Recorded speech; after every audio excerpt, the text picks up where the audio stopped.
धन्ना जी बार बार पर्दे में से देखें, खा ही नहीं रहे, ठंडा हो जाएगा भोग। ठाकुर जी खा लो जल्दी से, देखो बढ़िया गरम गरम कड़ी लाया हूं और खिचड़ी बनाई, मैया ने घी डाला उस पर, पालो प्रेम से। बहुत देर हो गई, ठाकुर जी नहीं पाए तो धन्ना जी वहीं लेट गए। बोले आप नहीं पाओगे तो मैं भी नहीं पाऊंगा, मैं भी भूखा ही रहूंगा फिर। अब इतना सहज सरल प्रेम धन्ना जी का, भूखे प्यासे धन्ना जी पड़े हैं नीचे, छोटा सा बालक है, ठाकुर जी से देखा नहीं गया। इतने में ही महाराज लेट गए धन्ना जी, उनको चटकारों की आवाज आने लगी। चटकारे जैसे कोई आदमी को ज्यादा स्वाद आए तो अपनी उंगलियां चाटता है ना, तो जब चट चट आवाज आती है चाटने पर, ऐसे चटकारों की आवाज आई। धन्ना जी बोले ये चटकारे कहां से आ रहे हैं?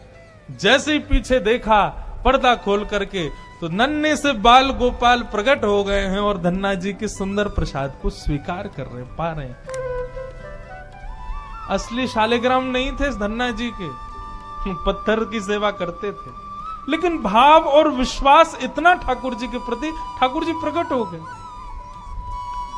अब धन्ना जी थोड़े बड़े हो गए तो घर की गैयाएं चराने जाते थे और अपने ठाकुर जी को जेब में धर के ले जाते थे। और गैया जब चरती थी तो पेड़ के नीचे बैठ के ठाकुर जी को निकाल लेते और कहते ठाकुर जी अब कोई ना है, प्रकट है जाओ। सो ठाकुर जी प्रकट हो जाते, धन्ना जी के साथ खूब लीला करते। एक दिन ठाकुर जी ने धन्ना जी से कहा आज गाय चराने नहीं जाओगे? बोले आज हमारी बुआ जी आई हैं, घर में बहुत सारे मेहमान आए, आज हम नहीं जाएंगे। तो ठाकुर जी बोले एक काम कर, गैयान को गांव से बाहर ले जा और मुंह को भी बाहर पधराया, तेरी जगह आज गैया मैं चराया आऊंगा।